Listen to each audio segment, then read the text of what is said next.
What's up, guys? This will be my second video of the day. Um,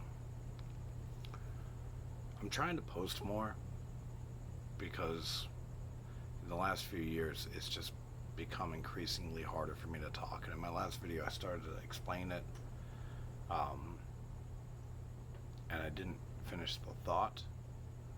But the problem is that I'm broke, and I'm okay with that. Like, I don't. In fact, I would think if I was rich, like, that would be a reason not to trust me. It'd be a really good reason not to fucking trust me. Um, but I'm not. I'm broke, and I see pathways forward where I can go get this job and get that job, and it'll be fine. It will be fine. I have faith in that. And but the problem is that I was discussing how I gave up my freedom of speech to my country for 20 years in good faith. That the country I came back to would be the same country I left, or it would be, at least people's rights would be protected, because I was 18 and I 17 and I stupidly had faith that people were good. And one of the things that makes me sick is I'm a huge Tim McGraw fan, and he says, I believe most people are good, and that is bullshit. If you live enough years in this world at the bottom end of the fucking, uh, I don't want to call it the totem pole because that's not accurate, but if you live enough years in this country at the bottom end of the socio-economic chain, you know that most people are not good. In fact, they don't even have time to think about what's good. They're broke, they're destitute, and by the way, if you do happen to get to the middle class, there's a good chance that you see things around you that you know aren't right, but you know you can't stand up because you're going to lose your job.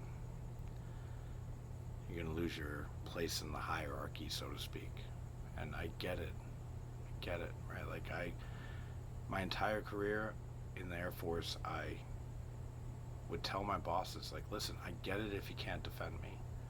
I would never ask you to risk the ability to feed your wife, your daughter, your kids, you know, and to put a roof over their heads just to do the right thing, because it's a hard thing to do and it sucks and it hurts. And here I am in a position where I can barely keep my family afloat. And even here, back here where I used to be when I was a kid, and I'm just doing everything I can to just keep it afloat. After all those years of work and sacrifice, all I can do is keep it afloat. And the only options I'm presented with are, out here in Tucson, are go work for the government or go to work for some defense contractor, because that's what my resume entitles me to based on my qualifications. And it breaks my heart, because what I really want to do with the rest of my life is tell the truth, you know. I've been not denied it for so long. You know, I spent the first 17, 18 years of my life, like, in the system.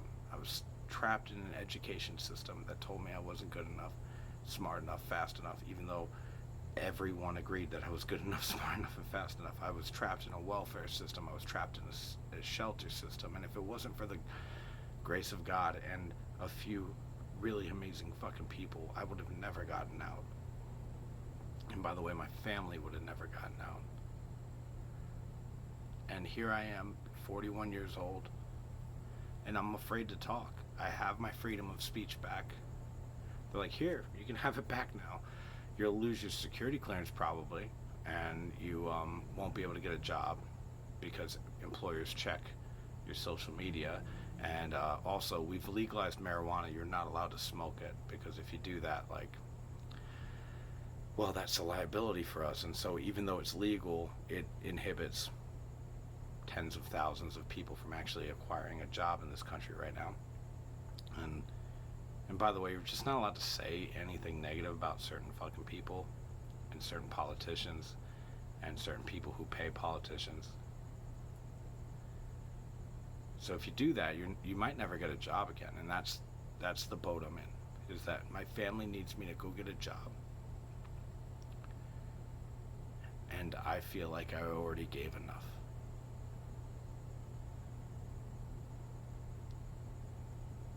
Life, liberty, pursuit of happiness, you know? And so I don't normally do this, but I wrote this earlier tonight, and this is about henchmen. About the guys in the movies, and you go, why would they ever work for that fucking silly little villain? Why would they work for Chuck Schumer? Why would they work for Nancy Pelosi? And the problem is that when people ask that question, you know the fucking answer. You know the answer. And so rather than just talk, I'm just going to read something to you really quick. All these years, and I still struggle with memories of malevolence. So much so that if I think about them, I'm right back there. There is something in me that rages against rigged systems and false benevolence. Too many times I've witnessed kind words followed by evil action and surrounded by willful blindness. For all those years, people would say, just color inside the lines, don't rock the boat, go along to get along. I've spent years trying to pin down what exactly makes otherwise good people go along with evil actors, their schemes and machinations. How exactly that instinct works. And as far as I can tell, it is an instinct. Every story of a villain's fruitless and vain plan includes a Death Star filled with regular people, a volcanic island filled with henchmen, or a political party fashioned from Nazis.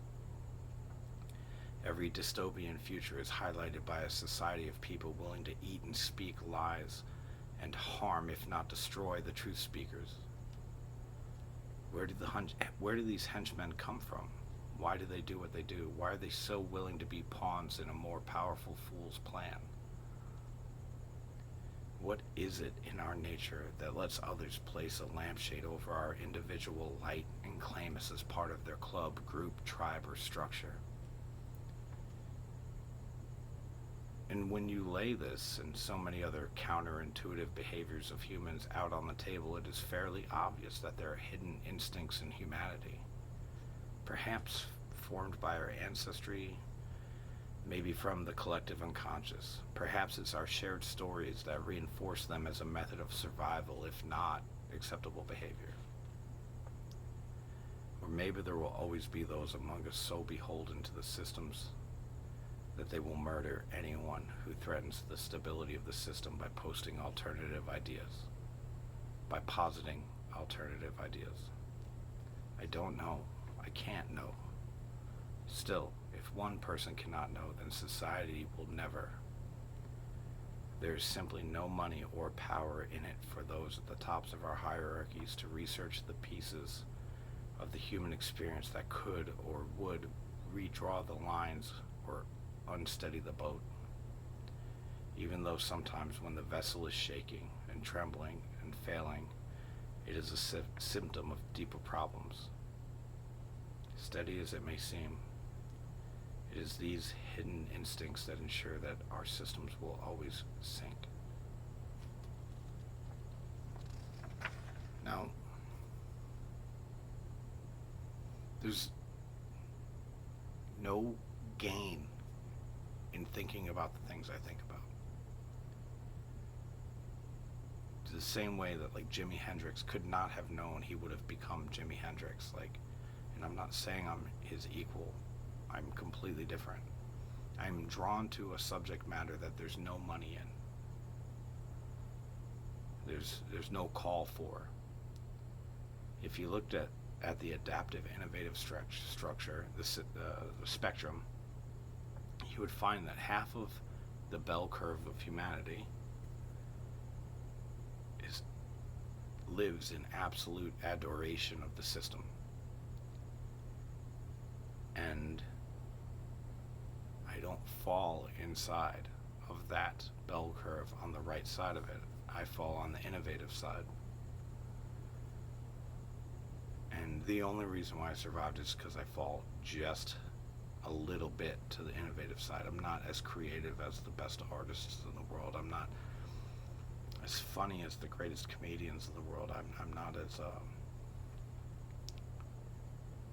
prolific as the best authors in the world, and I'm not as I don't think artists even know where it comes from. You know, some people claim it's the muse, and I think that's an easy out. Might be true, but it's definitely an easy out. But I've heard songs, and I've viewed masterpieces, and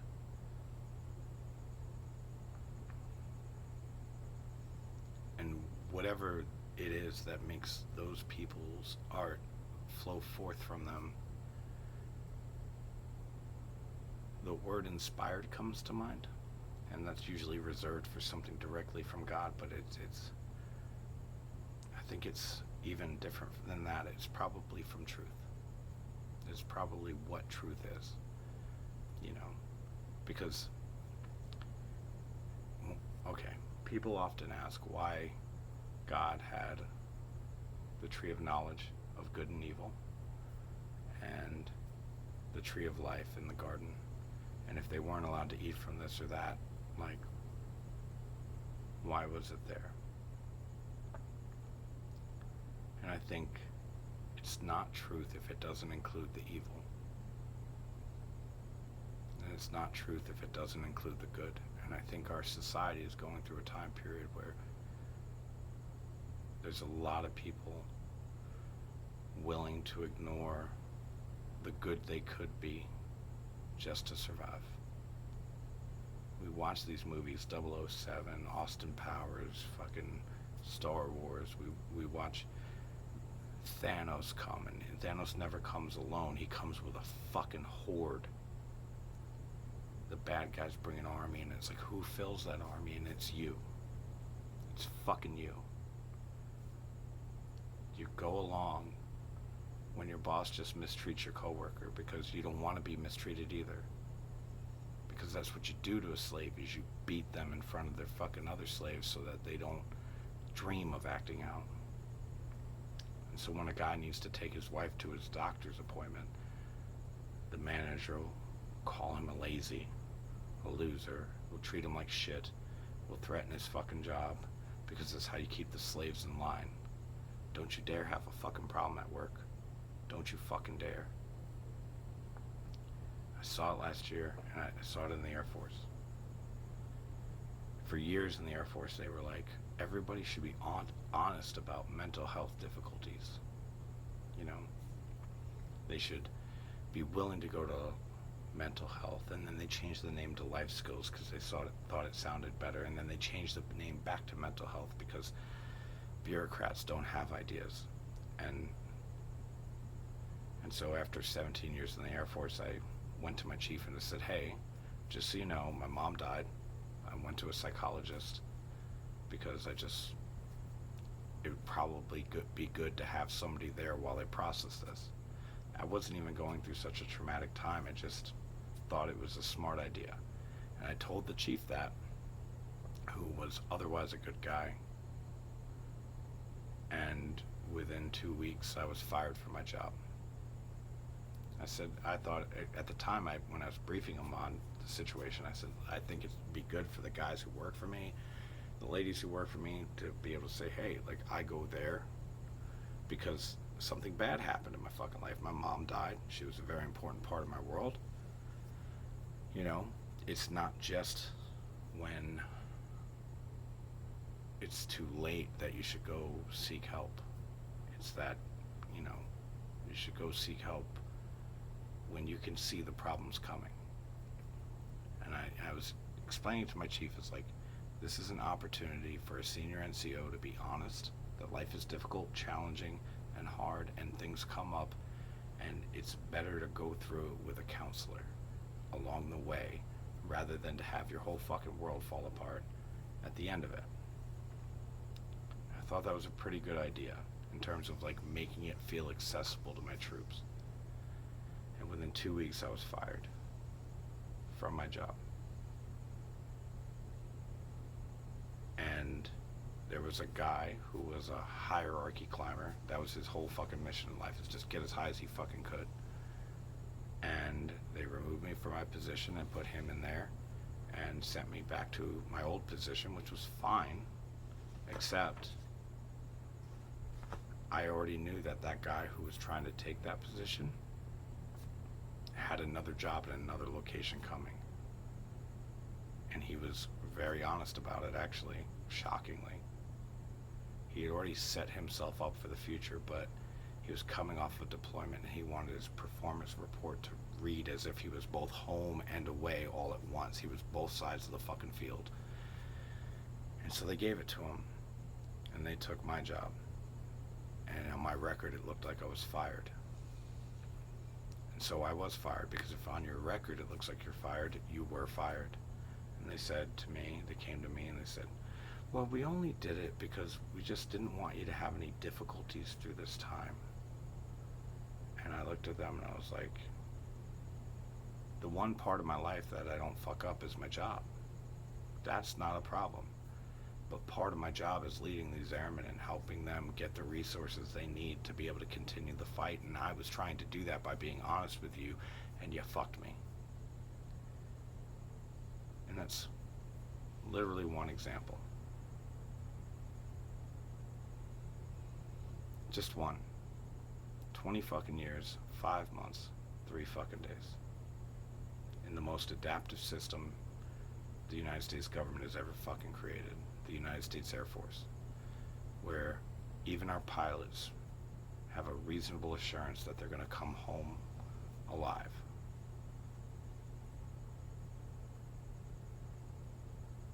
Which is a mistake, by the way.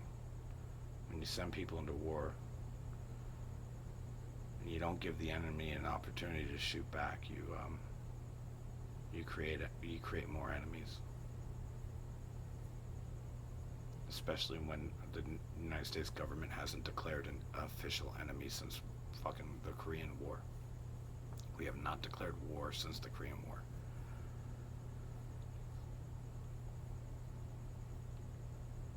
Now,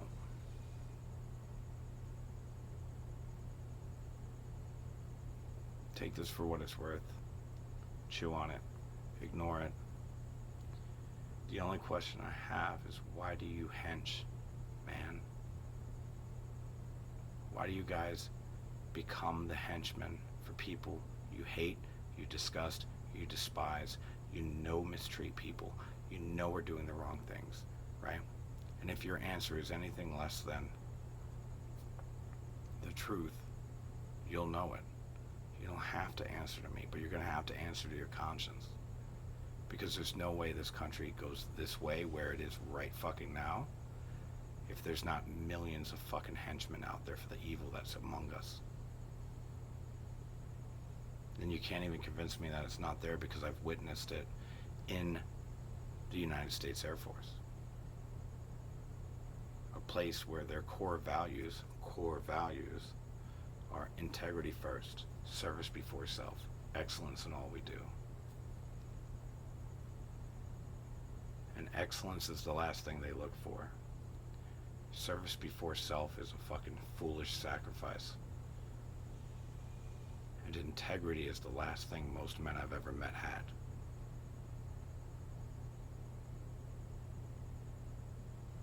Because if you're not perpetrating the crime, but when the cops show up to say, hey, what happened here, and you fucking lie, you're willfully blind to it.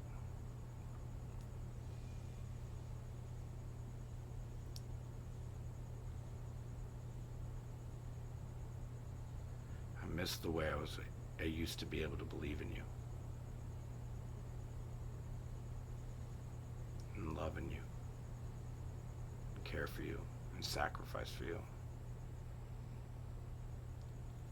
But honestly, when I walk down my street and I see people hungry, there was a girl in the fucking supermarket. At the supermarket, there's a bench by the front door, and I walked in and she was fucking crying. She She's on the phone with her friend. She's like, I was robbed. They took everything and I need a ride or money for a hotel room or something tonight. Half of that was probably bullshit. There's a good percentage chance that she was just trying to get money from the people walking out the front door. Understood. But there's also a percentage chance that that young lady was robbed tonight and had everything she had stolen from her. And she was too afraid to call the police because the police have become that untrustworthy. She couldn't have been 18, guys. She couldn't have been 18 years old. This happened to me tonight. And I don't have a fucking dollar to spare, because if I give that girl room for a hotel room, well then, maybe I don't make a credit card bill. And then my ability to get a security clearance for the only jobs I'm fucking qualified for is deleted. And so I can't even help. I'm not allowed to help.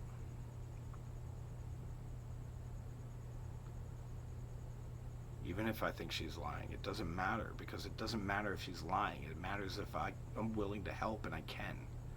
And I live in a country where I worked my entire fucking life to get out of poverty, to be able to help people like her, and I couldn't.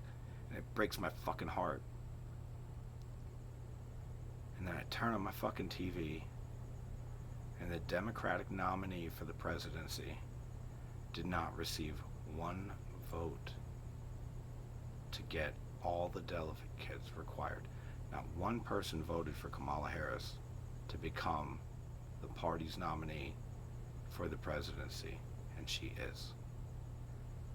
And that makes the third time in a row, consecutive, where the Democratic Party was caught stealing the nomination of their own fucking people for somebody's ends, somebody's goals, and we don't even know who the fuck that is, because their name shall not be spoken. 2016, Donna Brazile basically writes a book, and she says, and does not get sued, she says that Hillary Clinton bought the Democratic Party with Clinton Foundation funds.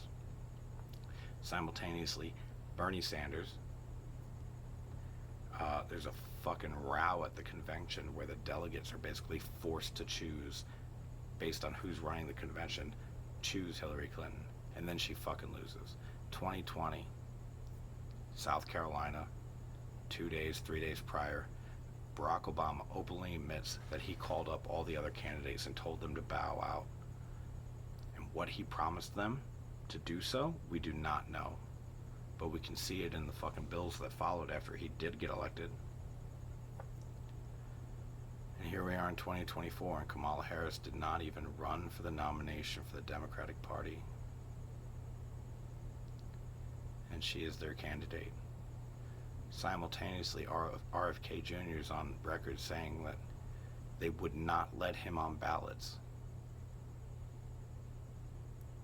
And they don't even dispute it. And you're going along with it.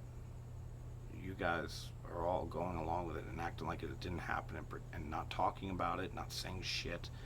And your fucking news outlets are not saying shit. Nobody's saying shit, and the fucking tech companies are adjusting the algorithms, so even if somebody does say shit about it, nobody will ever fucking see it. And what the fuck is going on with the Democratic Party? You used to be the good guys. Like, listen, I understood as a 20-year-old, I understood the argument against Republicans.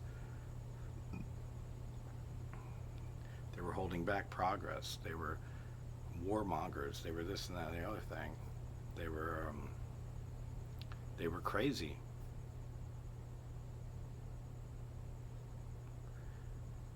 You know how fucking crazy you have to be to make a little worm like Ted Cruz seem like fucking normal to the average American? You know how fucking nuts you have to be to make that beady-eyed little fuck look like a sane person to the average American?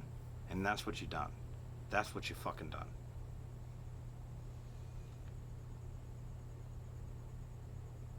He's a fucking little... And Marco Rubio? Ugh. Most Republicans fucking disgust me.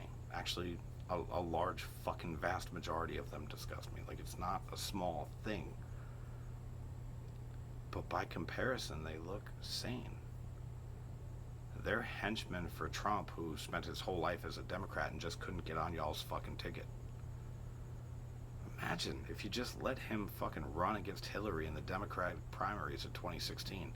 He would have fucking destroyed her, become the president, and probably supported like 80% of what the fuck Democrats do.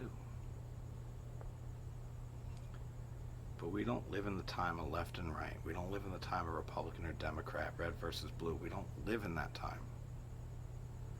We live in the time of slaves and masters, of lords and henchmen.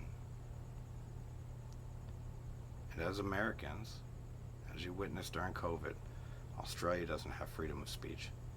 England doesn't have freedom of speech. No Western country has freedom of speech, and certainly no Eastern country has freedom of speech. But America, we do. And they're trying to stifle it. They're doing everything they can. They're leveraging the full weight and power of the fucking federal government and the oligarchs to stifle freedom of speech. And you're helping them do it. You're becoming the henchmen. You're becoming the single uniformed bad guys of the fucking supervillains. And I don't understand it.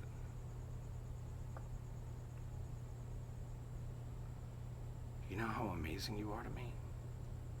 Like, I've seen you.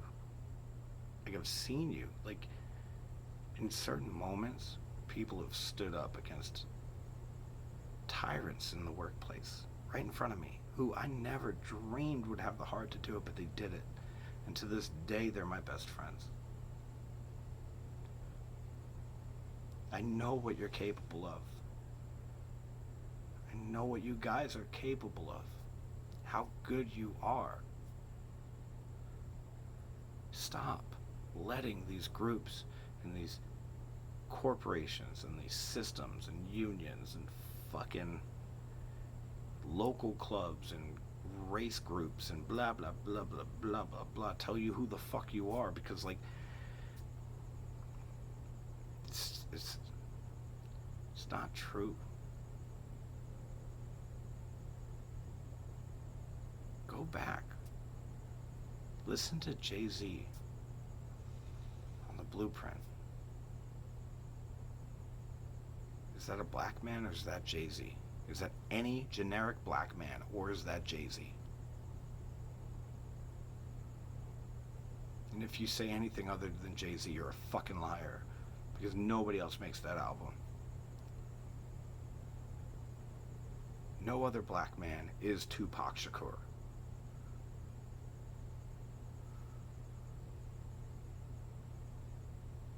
And by the way, like, no other white man is Eminem or Kurt Cobain or Eddie Vedder. That's who they are. They're individuals. That's their power. That's their unique, special fucking talent. That's what makes them superheroes in our world. Is that they didn't let some group, club, tribe, whatever say this is all you can be. Because I promise you, I fucking grew up in the fucking hood, man.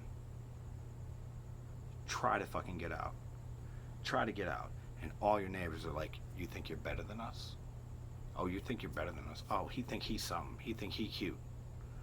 Y'all fucking heard it out there while you were trying to make yourself fucking better. Trying to make your life fucking better. Everybody around you was like, he think he's something. Fuck that.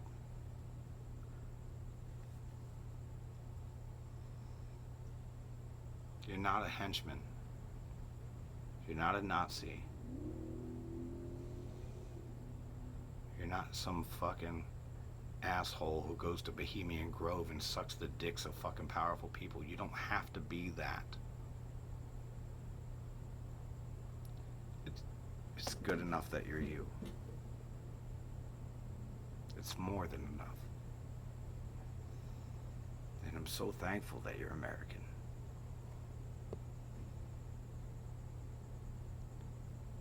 Because Americans are the only people on the planet who aren't a nation state. By the Constitution. by the laws that govern our land, the individual is more important than the locality you live in. It's more important than your zip code. It's more important than your area code. It's more important than your state. It's more important than your city or your 5 fucking boroughs or your fucking country. The future of America relies on you remembering that our nation is founded on you being an individual.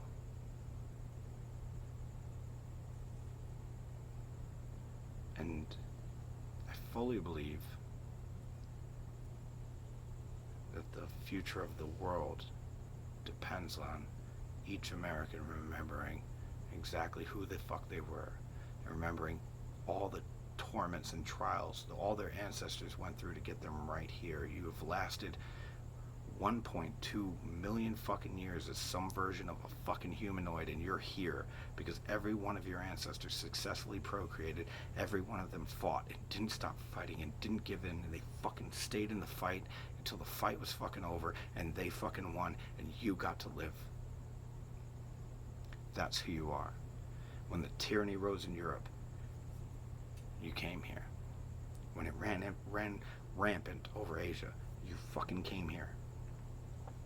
South America, you fucking came here. And yes, black people were fucking dragged across the ocean to here, but still, even then, of all the fucking African people who have ever been created, you, as an American black person, are the fucking greatest among them. You have it in you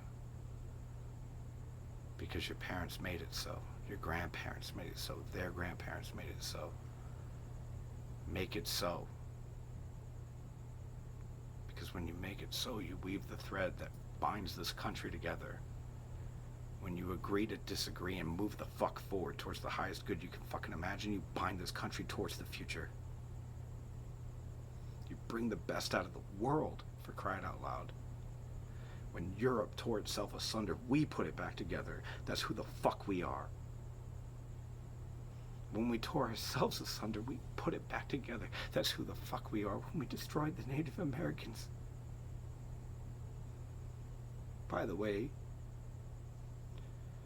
my DNA says they're my ancestors too. They're my family.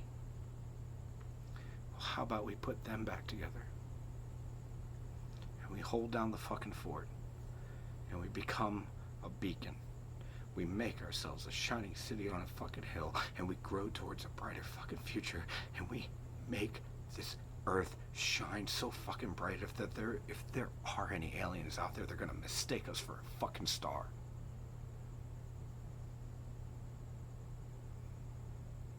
Because that's what we can do. It's what we have built into our genetic structure, the code, the word written on our fucking souls. We are those who keep their lampstands lit in the darkest night.